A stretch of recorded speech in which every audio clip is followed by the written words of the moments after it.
Praise the Lord. கிறிஸ்து நாமத்தினாலே வருகிறோம். நமக்கு எதிராக இருக்கக்கூடிய சாத்தானுடைய வல்லமைகள், மனித வல்லமைகள் கிறிஸ்துவின் நாமத்தினாலே கட்டப்பட்டு போவதாக. இதோ சகலத்தையும் புதிதாக்கினேன் என்ற வசனங்கள் கிறிஸ்துவின் நாமத்தில் நம் ஒவ்வொருவருக்கும் கிரியை செய்வதாக. ஆமென். நீங்கள் இப்பொழுது இருக்கிறதை பார்க்கலாம் நான் உங்களை 1000 மடங்கு ஆசீர்வதிக்கும் தேவனாயிருக்கிறேன் என்று உபாகம் 1:11 பிரகாரமாக நம்மளை கிறிஸ்து ஆசீர்வதித்திருக்கிறார். அதனால் எசேக்கியேலிருந்து இன்றைக்கி ஒரு சாப்டர் பார்க்க போகிறோம். எசேக்கியேல் 37. எசேக்கியாங்கிற தீர்க்கதரிசி இதை பற்றி பேசியிருக்கிறார்கள். ஸோ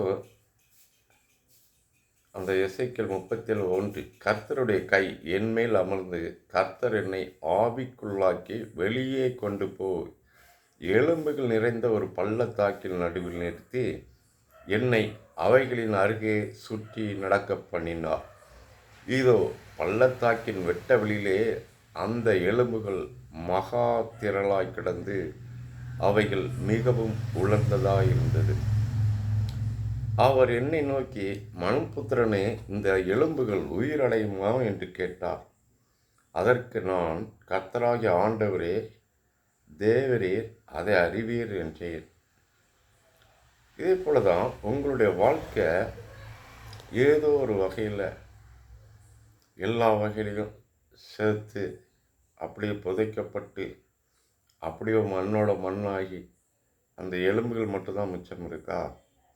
தேவன் முன்குறித்த ஒவ்வொருவருமே தேவன் விசேஷமாக ஆசீர்வதிக்கக்கூடியவர். இயேசு கிறிஸ்து சொல்கிறார், இந்த எலும்புகள்லாம் மீண்டும் உயிர் பெற முடியுமா என்று கேட்கும் பொழுது, அது எனக்கு தெரியாது, உங்களுக்கு தான் தெரியும் ஆண்டவரே என்று முறையிடுகிறான். அப்பொழுது இயேசு கிறிஸ்து அவனை நோக்கி பேசுகிறார். தேவன் கர்த்தராகிய ஆண்டவர் அப்பொழுது அவர், நீ இந்த எலும்புகளை குறித்து தீர்க்க தரிசனம் உரைத்து அவைகளை பார்த்து சொல்ல வேண்டியது என்னவென்றால், உலர்ந்த எலும்புகளே, கர்த்தருடைய வார்த்தையை கேளுங்கள். நீங்கள் இன்னைக்கு இந்த உலகத்தில் கிறிஸ்து என்ன சொல்கிறார் அதன் பிரகாரம் நடக்கிறோமா, அதன் பிரகாரம் நம்மளை மாற்றி இருக்கிறோமா, அதன்படி செயல்படுகிறோமாங்கிறத மட்டும்தான் பார்க்கணும். அப்படி பார்க்கும்பொழுது தான் கிறிஸ்துவனுடைய வார்த்தை நமக்கு கிறிஸ்துவின் நாமத்தினாலே கிரியை செய்யும். அந்த செத்த எலும்புகள் கூட உயிரடையும் பொழுது நீங்கள் ஏதோ ஒரு வகையில் ஒரு தோல்வியோ, ஒரு பயமோ, ஒரு அச்சமோ, எல்லா யாராலையும் ஒரு புறக்கணிப்போ ஏதோ ஒன்று ஏற்படுத்தப்பட்டிருந்தாலும் நீங்கள் இயேசு கிறிஸ்துவினாலே முன்குறிக்கப்பட்டவர்கள் என்பது தெரியுது. அதான் கர்த்தர் சொல்கிறார், கர்த்தராகிய ஆண்டவர் எலும்புகளை நோக்கி, இதோ நான் உங்களுக்குள் ஆவியை பிரவேசிக்க பண்ணுவேன், அப்பொழுது உயிர் அடைவீர்கள். நான் உங்கள் மேல் நரம்புகளை சேர்த்து உங்கள் மேல் மாமிசத்தை உண்டாக்கி உங்களை தோளினால் மூடி உங்கள் ஆவியை கட்டளையிடுவேன். அப்பொழுது நீங்கள் உயிரடைந்து நான் கர்த்தர் என்று அறிந்து கொள்வீர்கள் என்று சொல் என்றார். எனக்கு கட்டளையிட்டபடியே நான் தீர்க்க தரிசனம் உரைத்தேன். இதே போல் அந்த எலும்புகளோட இந்த எசேக்கியா தீர்க்க தரிசியை போய் பேச சொல்கிறான். அவன் அந்த எலும்புகள்கிட்ட பேசுகிறான், கிறிஸ்துவின் நாமத்தினாலே நீங்கள் உயிரடைவீர்கள், உயிரடைய கடவுது என்று கட்டளை கொடுக்குறான். கட்டளை கொடுக்கும் பொழுது அங்கே அந்த எல்லா எலும்புகளும் ஒன்றோட ஒன்றா அப்படி ஜாயிண்ட் ஆகிக்கிடுது. ஜாயிண்ட் ஆகி அதன் மேலே நரம்புகள், சதைகள் எல்லாமே உருவாக்கப்பட்டு அதுக்கு ஒரு ஆவியும் கொடுக்கறதுக்கு கட்டளை கொடுக்கிறார். அதனால தான் எனக்கு கட்டளை இட்டபடி நான் தீர்க்க தரிசனம் உரைத்தேன். நான் தீர்க்க தரிசனம் உரைக்கையில் ஒரு இரைச்சல் உண்டாயிற்று. இதோ அசைவுண்டாகி ஒவ்வொரு எலும்பும் தன் எலும்போடு சேர்ந்து கொண்டது. நான் பார்த்து கொண்டிருக்கையில் இதோ அவைகளின் மேல் நரம்புகளும் மாமிசமும் உண்டாயிற்று. மேற்புறமெங்கும் தோலினால் மூடப்பட்டது, ஆனாலும் அவைகளில் ஆவி இல்லாமல் இருந்தது. இதே போல தான் இன்னைக்கு ஒவ்வொருத்தருடைய வாழ்க்கையும் ஏதோ ஒரு வகையில் லாஸ் ஆகி செத்து போய் கிடக்கிற போல இருக்கிறோமா? அப்போது அங்கே கிறிஸ்துவனுடைய ஆவி இல்லாமல் இருக்குது. அவங்க இந்த உலகத்தினுடைய ரீதியில் இருக்கிறாங்க. நம்ம கிறிஸ்துவனுடைய ஆவிகள் இருக்கும் பொழுது இயேசு கிறிஸ்து நமக்கு தகப்பனாக இருக்கிறதுனால அவர் ராஜாதி ராஜா. அப்போ அவருடைய பிள்ளையும் நாமும் ராஜாதி ராஜாவாக தான் இருப்போம். ஏதோ ஒரு சில காலங்கள், ஒரு பாடுகள், ஒரு உபத்திரவங்கள்ங்கிறது எல்லாத்துக்குமே நியமனமான ஒன்று. அது ஒரு தனிமை முதற்கொண்டு எல்லாருமே சந்தித்தே ஆகணும். அந்த தனிமையை சந்திக்கும் பொழுது தான் நம்ம பற்றி நாம் யாருன்றும் தெளிவாக தெரிய முடியும். கிறிஸ்துவை பற்றியும் நாம் யார் என்று தெளிவாக தெரிய முடியும். இந்த பூலோகத்தையும் பரலோகத்தையும் டிஃப்ரெண்ட் பண்ணி காமிக்கிறதே இந்த தனிமை தான். அதனால் தனிமைங்கிறது ஒரு இனிமை. அதனால் தான் இந்த எலும்புகள்லாம் உண்டாகி அதில் உயிர் இல்லாமல் இருக்கிறது. அப்பொழுது அவர் என்னை பார்த்து, நீ ஆவியை நோக்கி தீர்க்க தரிசனம் உரை, மனுபுத்திரனை நீ தீர்க்க தரிசனம் உரைத்து ஆவியை நோக்கி கர்த்தராகிய ஆண்டவர் உரைக்கிறது என்னவென்றால், ஆவியே நீ காற்று திசை நான்கிலிருந்து வந்து கொலையுண்ட இவர்கள் உயிரடையும்படிக்கு இவர்கள் மேல் ஊது என்கிறார் என்று என்றார். இந்த காற்றுக்கு கட்டளையிடப்படுகிறது. இதை குறித்து நீ அந்த எலும்புகள் மேலே ஊது, அப்பொழுது அது உயிரடையும்.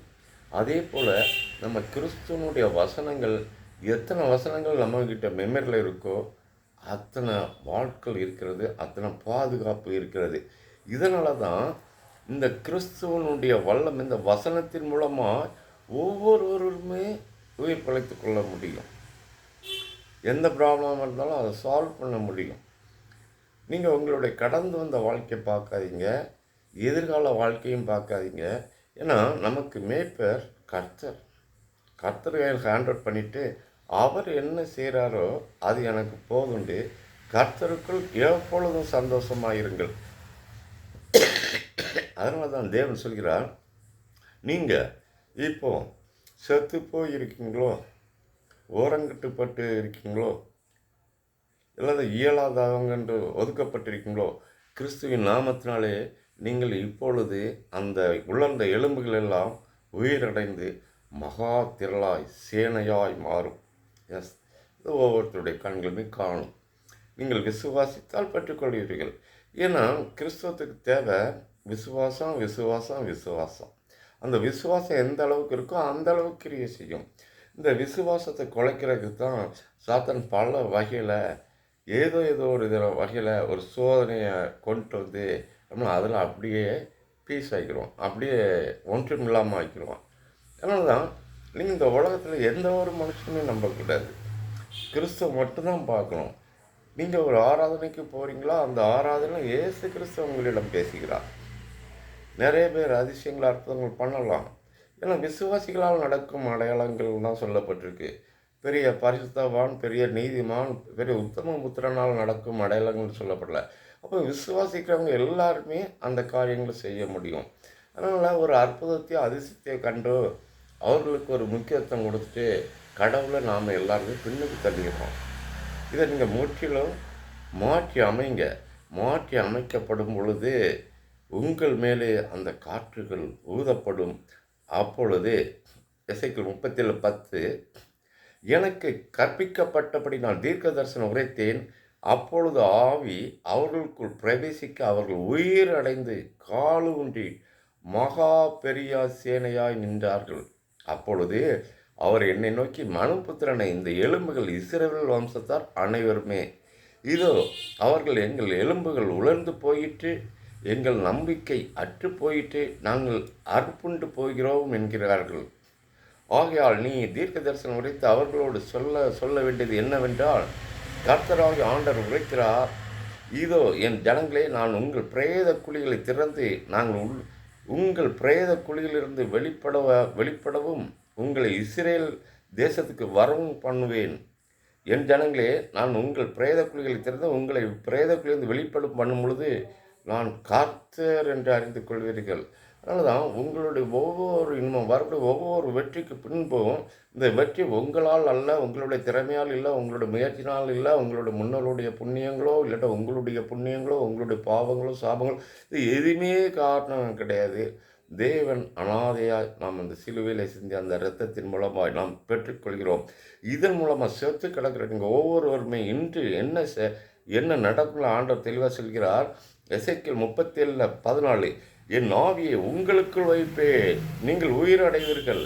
இதுவரைக்கும் நீங்கள் வேறு ஆவியில் இருந்திருக்கலாம், ஆனால் இப்போ கிறிஸ்து அவருடைய ஆவியை உங்களுக்கு வைக்கிறார். நான் உங்கள் தேசத்திலே வைப்பேன், அப்பொழுது நான் கர்த்தர் என்று அறிந்து கொள்வீர்கள். இதை சொன்னேன், இது செய்வேன் என்று கர்த்தர் உரைக்கிறார் என்று சொல் என்றார். இதைத்தான் இன்னைக்கு உங்ககிட்ட சொல்லியிருக்கேன். அதனால் நீங்கள் கிறிஸ்துவின் நாமத்தில் உயிரடைந்து மகா திரளான ஒரு சேனையாய் கிறிஸ்துவின் நாமத்தினாலே மாற்றப்படுவீர்கள். ஆமென்.